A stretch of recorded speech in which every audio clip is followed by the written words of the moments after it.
धनधान्य देई ही काळी आई धनधान्य देई जोडते मनाची नाती आमची माती आमची माणसं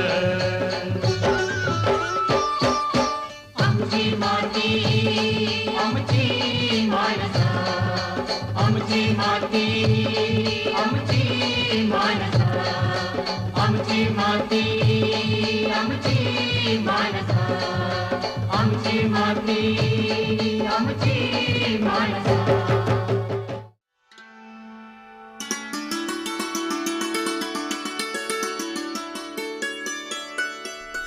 नमस्कार. आमची माती आमची माणसं या कार्यक्रमामध्ये नेहमीप्रमाणेच तुमचं सगळ्यांचं मनापासून स्वागत. आजचा जो विषय आहे कडधान्य आधारित पीक पद्धती. कारण बघा शेतकरी बांधवांनो, आपल्या मानवी आहारामध्ये डाळींचा उपयोग प्रामुख्याने केला जातो. कारण डाळींचं महत्त्व शारीरिक वाढीच्या दृष्टीने अतिशय महत्त्वाचं आहे. कारण त्यामध्ये असतात प्रथिनं.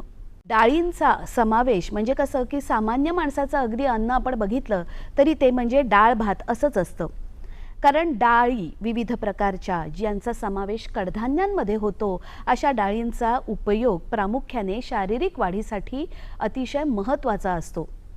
आणि म्हणूनच कडधान्य आधारित पीक पद्धती हे जे डाळी या ज्या विविध प्रकारच्या आहेत ज्या शारीरिक वाढीसाठी खूप महत्त्वाच्या आहेत तर त्या आधारित पीक पद्धती म्हणजे नेमकं काय आहे किंवा त्यांची उपयुक्तता काय आहे किंवा त्यांच्या उत्पादनाच्या दृष्टीने अधिक जे शेतकरी बांधव आधीच कडधान्याची शेती करतात त्यांच्या दृष्टीने ह्या पीक पद्धतीमुळे अधिक उत्पादन कसं वाढलं जाईल हे सगळं तुम्हाला जर का नीट समजावून सांगणारं कोणी असेल तर किती मजा येईल ना, किंवा किती उपयुक्त होईल ही माहिती तुम्हाला सगळ्यांना.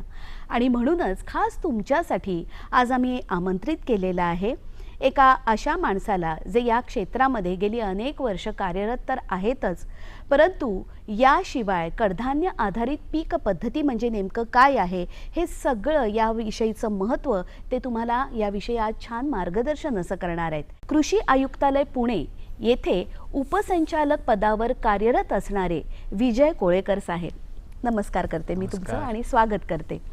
तर जसं मी विशद केलं की डाळींचं महत्त्व आपल्या आहारात अनन्यसाधारण असं आहे. कारण मानवी आहार म्हटला की प्रामुख्याने आपण पटकन आपली नजर जाते की भात भाजी तसंच विविध प्रकारची कडधान्य म्हणजेच डाळी. तर याविषयी सुरुवात करताना तुम्ही काय सांगाल सर की मानवी शरीराच्या दृष्टीने आहाराच्या दृष्टीने डाळींचं महत्त्व किंबहुना प्रथिनं याविषयी काय सांगाल? आपण विषद केलंच आहे. खरं म्हणजे डाळीशिवाय कोणताही आहार पूर्ण होऊ शकत नाही. आणि ही जी पद्धती आहाराची आहे ही फार पुरावापार आपल्याकडे चालत आलेली आहे. आणि ह्या निसर्गाचं फार त्याला एक प्रकारचं संबंध आहे त्याच्याशी. कारण मानवाच्या शरीराच्या वाढीमध्ये प्रथिनं हे फार महत्त्वाचे आहेत. आणि प्रथिनं मिळण्याचं एक सर्वात साधं आणि सोपं नैसर्गिक साधन म्हणून आपण डाळीकडे पाहिलं गेलेलं आहे. आणि म्हणून पुरावापारपणे शेतकऱ्यांकडून डाळीचं उत्पादन हे मोठ्या प्रमाणात होत असतं. आणि या दृष्टीनं हा महत्त्व डाळीसाठी झालं हे शारीरिक आरोग्यासाठी. शिवाय डाळींचं महत्त्व पर्यावरणासाठी फार आहे. सध्याच्या बदलत्या पर्यावरणामध्ये ह्या डाळी किंवा हे कडधान्य पिकं जी आहेत ज्यापासून डाळी तयार होतात ते पिकं फार महत्त्वाची आहेत. म्हणजे जमिनीची सुपीकता जर आपण विचारात घेतली, कारण आज प्रामुख्यानं हा विषय चर्चेला जातो आहे की जमिनी आपल्या सुपीक असणं अपेक्षित आहेत. गेल्या अनेक शेकडो वर्षाच्या लागवडीखाली जमिनी ज्या गेलेल्या आहेत त्याची सुपीकता दिवसेंदिवस कमी कमी होत जात असते. मग ती टिकवायची असेल किंवा वाढवायची असेल तर देखील कडधान्य पिकाचं महत्त्व मोठं आहे. कारण त्याच्या मुळावर गाठी असतात. त्या गाठी त्या नत्राचं स्थिरीकरण करतात. नायट्रोजन जो हवेत असतो त्या जमिनीमध्ये शोषून घेतात, त्या जमिनी स्थिर करतात. याशिवाय कडधान्य पिकांचा जो पाला पडतो किंवा त्याचे अवशेष असतात हे अत्यंत उपयुक्त असे आहेत. ते जमिनीमध्ये गाडले जातात. त्यामध्ये मातीमध्ये मग सेंद्रिय कर्ब तयार होतो. म्हणजे कर्ब नत्र हे सुपीकतेचे प्रमुख घटक आहेत. ते कडधान्यामुळे मिळतात आपल्याला.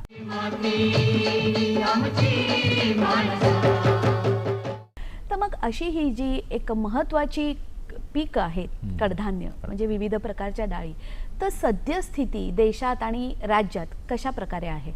आपण ही जी कडधान्य आहे जसं म्हटलं की महत्त्वाचे आहेत त्यासाठी जसा आपला प्रयत्न सुरू आहे, शेतकऱ्यांकडून प्रयत्न सुरू आहेत, तसं राज्यपातळीवर आणि किंवा देशभरामध्ये आपण चांगल्या प्रकारे उत्पादन घेतो आहे. विशेषतः दरवर्षी साधारणपणे आपण देशभरामध्ये 16 ते 18 दशलक्ष टन कडधान्याचं उत्पादन शेतकऱ्याकडून होत असतं. आणि त्यामध्ये आपला वाटा म्हणजे महाराष्ट्राचा वाटा बघितला आपण साधारणपणे 15% इतका आहे. बरं. म्हणजे आपण 20 ते 22 लाख टनापर्यंत उत्पादन दरवर्षी करतो या कडधान्याचं. त्या मानानं तो वाटा तसा मोठा आहे, कारण तसं आपण मोठ्या राज्यापैकी एक राज्य आपलं आहे, म्हणजे उत्तर प्रदेश, राजस्थान, महाराष्ट्र हे महत्त्वाचे राज्य आहेत जे कडधान्याचं उत्पादन करतात. आणि याबरोबर दुसरं एक महत्त्व असं आहे, म्हणजे सद्यस्थिती आपण जाणून घ्यायची असेल, जसं आपली गरजा भागवतो आपण तशा प्रकारे निर्यात देखील महत्त्वाची असते. आता तेच म्हणजे दोन्ही गोष्टी आहेत. आपण निर्यात जशी करतो आहे, जसं गेल्या वर्षी आपण साधारणपणे 1400 कोटीची निर्यात केली डाळींची म्हणजे हा, परंतु दुसऱ्या बाजूला आपण आयाती करतो आहे, कारण आपली गरज जास्त आहे. भूक तशी मोठी आहे, लोकसंख्या जास्त आहे, त्यामुळे डाळींची गरज वाढती आहे. दोन्ही बघताना आणखी अशी गोष्ट आहे की याचं आयात वाढती आहे दरवर्षी तसं पाहिलं तर, कारण उत्पादन जेवढं वाढायचा प्रयत्न करतोय आपण तेवढंच त्याला काही अनेक अडचणी येत आहेत. विशेषतः आताच आपण नुकत्याच गेल्या हंगामात पाहिलं आपण की नैसर्गिक आपत्ती वेळोवेळी येत गेलेली आहे. म्हणजे महिन्यामध्ये 2-2 वेळा आपत्ती अनेक प्रकारच्या आल्या. आणि गेला रब्बी हंगाम आपला जो आहे विशेषतः डाळींसाठी महत्त्वाचा हंगाम म्हणजे हरभरा, हा रब्बी हंगामाचं पीक आहे आपलं, आणि यामध्ये ह्या आपत्तीमुळे नुकसान बऱ्यापैकी झालेलं आहे. आणि आता असा एक अंदाज आहे आमचा राज्यभराच्या उत्पादनाच्या कडधान्याचा की त्यामध्ये हरभऱ्याच्या उत्पादनामध्ये साधारणपणे 30% घट येऊ शकते. अरे बापरे. म्हणजे ही घट देखील पुन्हा आपल्याला आयातीशिवाय पर्याय नाही, मग पर्याय नाही असं आहे त्यामध्ये. एक कृषीला म्हणजे शेतकऱ्याला अनेक आव्हानांना सामोरं जावं लागतं, जेणेकरून आधीच त्याला कडधान्य आधारित पीक पद्धती म्हणजे नेमकं काय ही सर्वश्रुत माहिती नाहीये, आणि त्याही उपर त्याचा कल जास्त नगदी पिकं घेण्याकडे असतो, कारण पैसा हा शेवटी माणसाला जास्त पैसा असेल तरच तुम्ही काही गोष्टी खरेदी करू शकाल ना. तर यावर तुम्ही काय सांगाल? तुमचं म्हणजे हे निरीक्षण फार उपयुक्त आहे, महत्त्वाचं आहे, कारण जितक्या महत्त्वाचे आपण कडधान्य म्हणतो आहे तेवढं त्याच्या खाली शेतकऱ्याकडचं जे क्षेत्र आहे हे वाढताना दिसत नाही आहे. कारण जसं एक तरी जिरायत पीक म्हणून आपण पाहिले गेले कडधान्याकडे, म्हणजे पावसावर अवलंबून असणारी पिकं म्हणजे कडधान्य पिकं. आणि म्हणून काय झालेलं आहे की जेव्हा जेव्हा पाणी जिथं इथं येत आलेलं आहे किंवा सिंचन वाढलं त्या वेळा कडधान्य कमी झालेली आहे त्या भागामध्ये. हे आता साधारण चित्र असं दिसतं आहे, तंतोतंत खरं राहील असं नाही बऱ्याच ठिकाणी, परंतु त्याचा कल असा आहे. त्यामुळे जिरायती पिकं म्हणून घेणे, ओसाळ माळावर कडधान्य घेणे, म्हणजे अगदी जुन्या काळापासून जिथे काही पिकत नाही त्या ठिकाणी कडधान्य टाका अशा प्रकारचे तिथं कडधान्य असं, म्हणजे जाणीवपूर्वक कडधान्य लागवड करण्याकडे फार मोठा पूर्वीपासून कल नाहीये. ते होत आहे, येत आहे पीक म्हणून आपण गरजेपुरतं आहे, आपल्या घरामध्ये आवश्यक आहे तेवढं मिळतं ना, अशा अर्थानं त्याच्याकडे पाहिलं जात आहे. म्हणजे हा एक मानसिकतेचा भाग आहे शेतकऱ्यांच्या तसं बघितलं तर. दुसरं असं आहे की कडधान्याच्या मधून आपल्याला जे रिटर्न्स म्हणतो आपण किंवा उत्पन्न हे हवे तसे मिळत नाही अशा प्रकारचा आपण एक कल आहे, लोकांचं एक म्हणणं आहे असं. परंतु उत्पादकाला तसं वाटत नाहीये, कारण त्याला तसा प्रकारचा उत्पन्नाचा वाटा मिळत नाहीये. जो ग्राहक तिथं देतो आहे त्या डाळींसाठी मोजतोय पैसे, त्यातून हवा तेवढा वाटा उत्पादकापर्यंत पोहोचत नाहीये. बरोबर. ती एक मोठी अडचण आहे. त्यामुळे त्यांना वाटते की मग पिकवून मी काय करायचं, जर मला तेवढ्याच श्रमामध्ये तेवढ्याच साधनामध्ये मी जर दुसरं चांगलं पीक घेऊ शकत असेल नगदी पीक, तर मग आपण कडधान्य का पिकवावी, असाही त्यामध्ये एक म्हणजे शेतकऱ्यांच्या दृष्टिकोनातून एक कल आहे असा तो. आणि म्हणून मग सुपीक जमिनीवर न घेणे आणि केव्हा मधून घेणे अशा प्रकारचं एक आव्हान आहे. त्यामध्ये सिंचनाच्या सोयी थोड्याशा कमी आहेत आपल्याकडे, मुळातच सिंचन आपल्याकडे कमी आहे, त्यातही कडधान्याकरता सिंचन फार कमी वाढायला येतं. म्हणजे जे जातं सिंचन ते नगदी पिकाला जातं आपल्या सर्वांना माहिती आहे. म्हणजे थोडक्यात काय सर की पूर्णतः शेतकऱ्यांची मानसिकता अजून की कडधान्यातूनही आपल्याला बरंच काही मिळू शकतं याकडे त्यांचा कल नाहीये, कारण त्याविषयी त्यांना पाहिजे तशी रीतसर माहितीच आहे. आणि म्हणूनच आज आम्ही तुमच्याकडनं ते सगळं जाणून घेणार आहोत. जसं तुम्ही उल्लेख केलात की या परिस्थिती ज्या नेमक्या आहेत त्या शेतकऱ्यासमोर आहेत आव्हानं म्हणून, परंतु आव्हानावर मात करणं हाच तर माणसाचा प्रमुख गुणधर्म आहे. मग याविषयी तुम्ही काय सांगाल, किंवा जर का मी मनात आणलं एक शेतकरी म्हणून की मला नाही आता मी कडधान्यावर आधारित पीक पद्धती माझी चालू करणार आहे किंवा त्याकडे विशेष लक्ष घालणार आहे, तर कोणत्या प्रकारची काळजी घ्यावी? हां, याच्यामध्ये असं करावं लागेल की म्हणजे मी फक्त पूर्ण कडधान्य पिकावर अवलंबून न राहता एक कडधान्याचं चांगलं वैशिष्ट्य असं आहे की ते कोणत्याही पिकामध्ये स्वतःला फिट करतात अच्छा असं आहे. त्यामुळे ते स्वभावाने. कुठे येतं ते म्हणजे ना. कोणत्याही पिकात तुम्ही त्या कडधान्य पिकं टाका ते स्वतःहून वाढतं आणि कमी दिवसामध्ये असतं. त्यामुळं म्हणजे अगदी 2-2.5 महिन्यामध्ये 3 महिन्यामध्ये येऊन पिकं आपल्याला शेंगा देऊन ते मोकळं होतं. आई गं. म्हणजे त्यामुळं ते कडधान्य आपण कुठल्याही पिकामध्ये घेऊ शकतो. म्हणून आपल्याकडे अशी पद्धती होती की मिश्र पिके म्हणजे आपण म्हणजे दुष्काळ पट्ट्यात पाहिलं आपण तर बाजरीची पिकं व्हायची, ज्वारीची पिकं व्हायची आणि त्यामध्ये आपण मटकी, हुलगा हे असं टाकत राहायचं बरं. आणि मग ते मिश्र पीक पद्धती अर्थात त्यातून फार मोठा फायदा शेतकऱ्याला होत नव्हता पण ती एक पद्धती आहे. मग आता असं करणं आवश्यक आहे जर हे पीक कोणत्याही दुसऱ्या मोठ्या पिकामध्ये चांगल्या प्रकारे येऊ शकतं आणि लवकर निघू शकतं तर मग आंतरपीक पद्धतीचा वापर मोठ्या प्रमाणात आपण जर केला अच्छा तर मग हे कडधान्य अशा ह्या आंतरपीक पद्धतीला अत्यंत चांगला प्रतिसाद देतात. उत्पादन चांगलं मिळतं आणि शिवाय शेतकऱ्याला विशेष जादा खर्च न करता कडधान्याचं उत्पादन येऊ शकतं. त्यामुळे आंतरपिकाला प्रोत्साहन देणं हे फार आत्ता आवश्यक आहे. निश्चितच जे आंतरपीक पद्धतीचा तुम्ही आता उल्लेख केलात त्याचं महत्त्व आणि त्याला प्रोत्साहन देणं हे खूप गरजेचं आहे. मग नेमकं आंतरपीक पद्धती म्हणजे काय इथपासून आपण सुरुवात करूया. काय असते ती? हां त्यामध्ये एक म्हणजे दोन पिकाचा विचार करतो आपण. एक मुख्य पीक आणि आंतरपीक म्हणतो आपण त्याला. म्हणजे आपण पुन्हा म्हणतो की आता कडधान्य हे मुख्य पीक नाहीच म्हणतो आपण त्यामुळे ते आंतरपीक म्हटले आलं. बरोबर. मग आता एक मुख्य पीक आहे उदाहरणार्थ ज्वारी आहे समजा तर ज्वारीमध्ये तूरच्या काही ओळी घेणं, तूर लागवड करणं किंवा सोयाबीन आहे सोयाबीनमध्ये तुरीची लागवड करणं याला म्हणतो आपण आंतरपीक पद्धती. एक मुख्य पिकाची लागवड करतो आपण त्याच्या एकूण 1 एकर क्षेत्र असेल त्यातला बहुतांशी भाग हा मुख्य पीक खाली असतो आणि काही भाग म्हणजे 1/3 भाग म्हणून आपण त्याला साधारणपणे त्या दरम्यान तो आंतरपीक खाली आपण घेतो. जसं आता तुम्ही म्हणालात की डाळींमध्ये प्रामुख्याने आहे ते तूर डाळ कारण जास्त करून तूर डाळ ही खूप एक दररोज मोठ्या प्रमाणावर वापरलं जाणारं असं कडधान्य आहे. तर तूरच्या पिकाविषयी काही विशेषत्वाने सांगता येईल का? हे तूर पीक हे आंतरपिकासाठी अत्यंत उपयुक्त असं पीक आहे. बरं. कारण ते ज्वारी, बाजरी, सोयाबीन, कापूस या सर्व पिकांमध्ये तूर पीक हे चांगल्या प्रकारे येतं आणि तुरीचं उत्पादन फार चांगलं येतं असं ते झालेलं आहे. आणि म्हणून बहुतांशी शेतकरी आपल्या राज्यामध्ये हे तूर पीक हे आंतरपीक म्हणूनच घेतात. एक दुसरं आणखी असं आहे की ते तुरी पिकाचं एवढं वैशिष्ट्य आहे की अगदी म्हणजे जिथं अतिपाऊस आहे कोकण असेल अगर आपला पूर्व विदर्भ असेल जिथे भात पीक होतं तर भात पिकाच्या बांधावर देखील तूर पीक घेऊ शकतो आपण.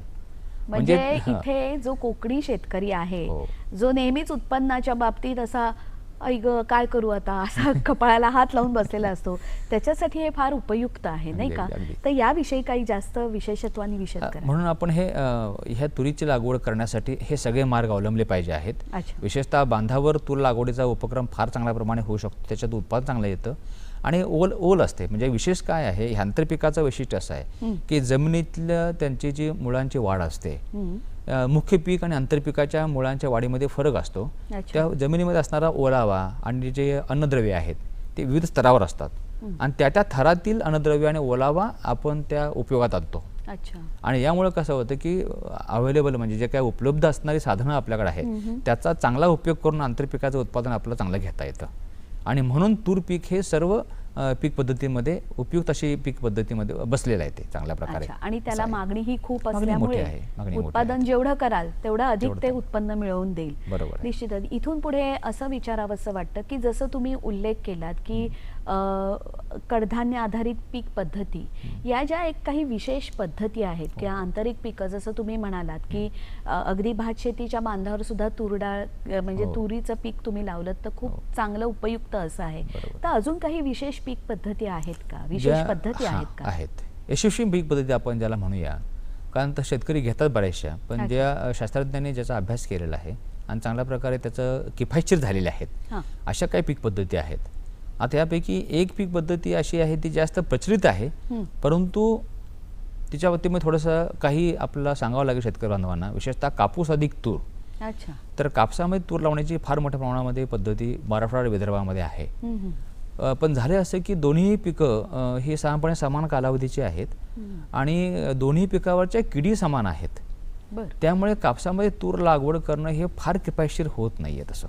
त्यामुळे ती पद्धती आपण जर सोडली तर बाकीच्या यशस्वी पद्धती आहेत की त्यामध्ये सोयाबीन अधिक तूर हे सर्वात उत्कृष्ट पद्धत आज आलेली आहे पुढे आलेली.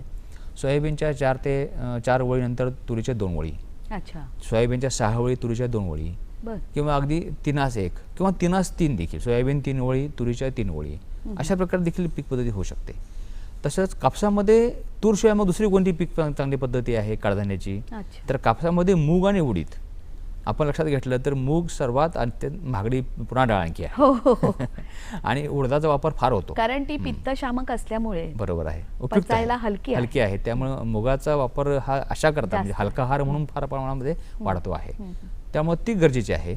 आणि उडीद जसं की आपण कोणत्याही पदार्थामध्ये उडदाचा वापर जास्त होतो आहे, म्हणजे दाक्षिणात्य पदार्थामध्ये विचार आपण केला हो. तर ते उडीद हे महत्त्वाचं आहे. मग कापसामध्ये मूग आणि उडीद ही पीक पद्धती फार उपयुक्त आहे. आणि विशेष म्हणजे कापसाच्या जे संख्या आहे पिकाच्या म्हणजे झाडांची आपण म्हणूया ती कमी न करता आपण त्यामध्ये मूग आणि उडीद घेऊ शकतो. बर, म्हणजे 2 वळीच्या कापसाच्या आहेत, त्याच्यामध्ये साधारणपणे 90 सेंटीमीटर अंतर असतं 3 फुटापर्यंत. तर आपण 1.5 फुटावर मुगाची 1 ओळ टाकू शकतो किंवा उडदाची 1 ओळ टाकू शकतो. यामुळे काय होणार आहे की कापसाचं जी संख्या आहे ती तशी राहील, उत्पादनामध्ये घट होणार नाही. हो. शिवाय आपण मूग आणि उडदाचं उत्पादन आपल्याला चांगल्या प्रकारे मिळू शकतं. म्हणजे हा फायदा मोठा आहे. ही एक पद्धती यशस्वी झालेली आहे आणि ती पुढे येणं फार आवश्यक आहे.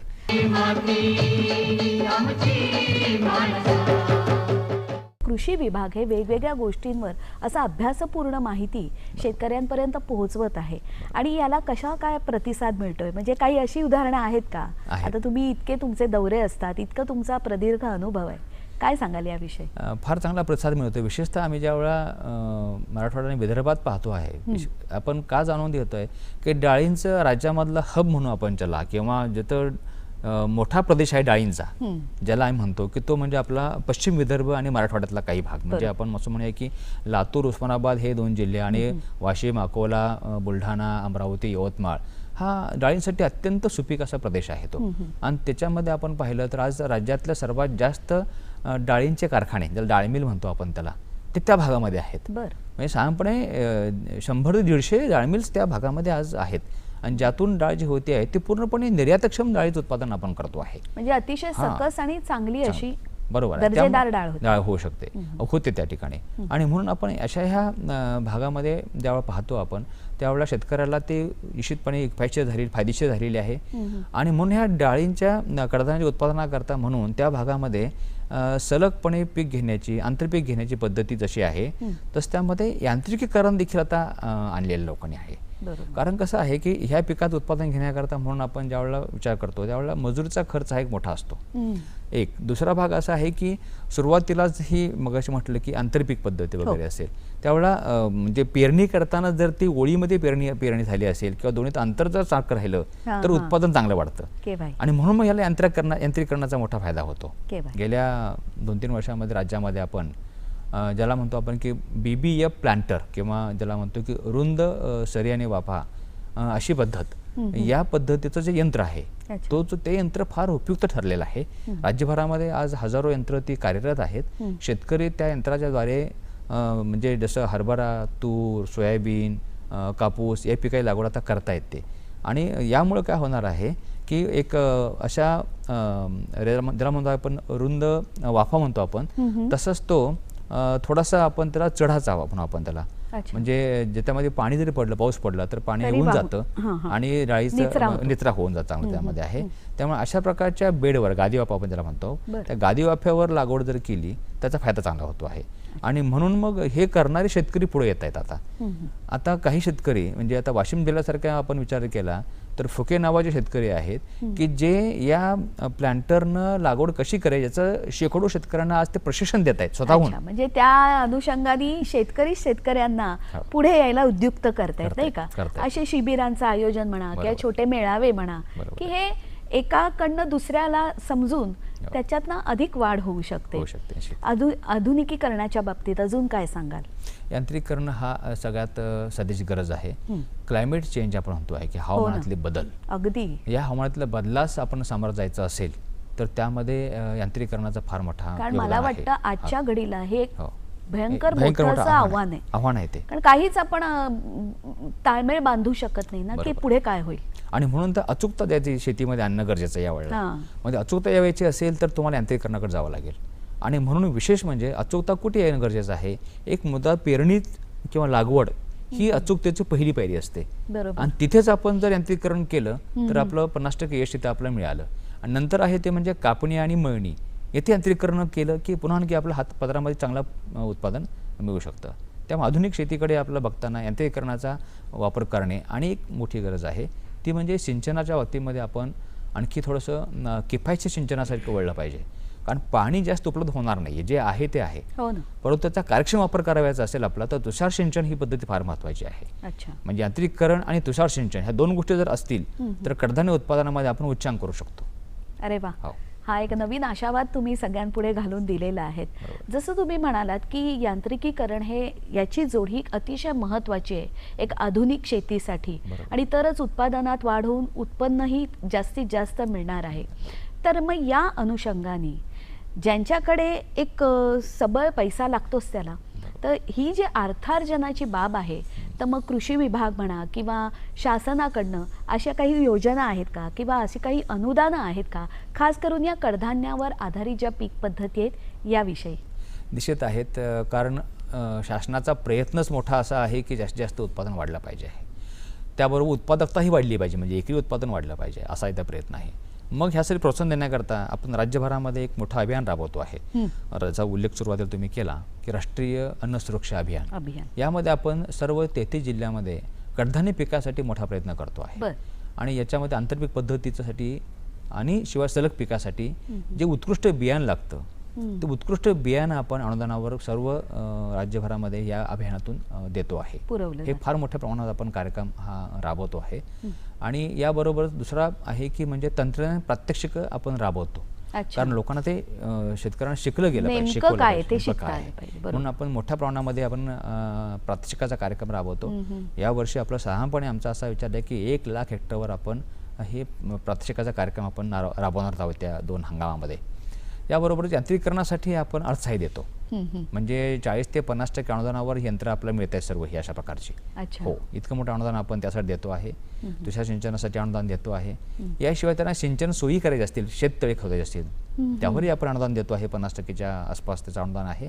आणि पुढे जाऊन मग ज्यावेळेला डाळीचं उत्पादन करतो आपण, दालमिल ज्याला घ्यायची असेल म्हणजे उद्योजकतेकडे वळण्यासाठी म्हणून कडधान्यातून उद्योजकता हेही आपण करू शकतो. यात शेतकरी गट तयार व्हावेत, म्हणजे शेतकऱ्यांचे गट एकत्र येत आहेत आणि आता उत्पादक कंपन्या तयार होतात शेतकऱ्यांच्या. आणि अशा उत्पादक कंपन्यांना, शेतकरी गटांना आपण या कडधान्य आधारित उद्योगासाठी प्रोत्साहन देण्यासाठी म्हणून डाळमिळसारखे देखील आपण त्यांना उद्योग उभा करण्यासाठी संधी देतो आहे. त्यांना अर्थसहाय्य आपण करतो आहे. अशा प्रकारे आपण अनेक प्रकारचे अर्थसहाय्य राष्ट्रीय अन्न सुरक्षा अभियानातून, राष्ट्रीय कृषी विकास योजना त्याच्यातून आपण देतो आहे.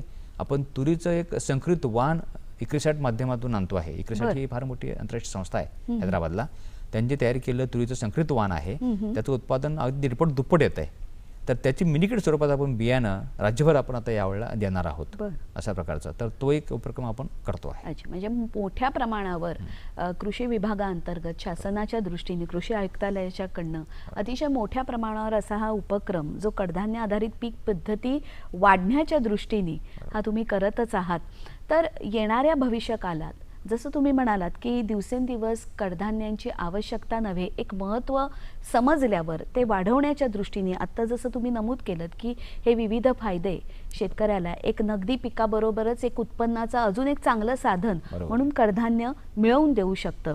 तर हे सगळं तुमच्याकडून जाणून घेताना आज असं आढळलं की कुठेतरी शासनाच्या वतीने शेतकऱ्याला प्रोत्साहित करून ही कडधान्य पीक पद्धती अधिकाधिक शेतकरी कसे अवलंबतील याकडे तुमचा विशेष कटाक्ष आहे.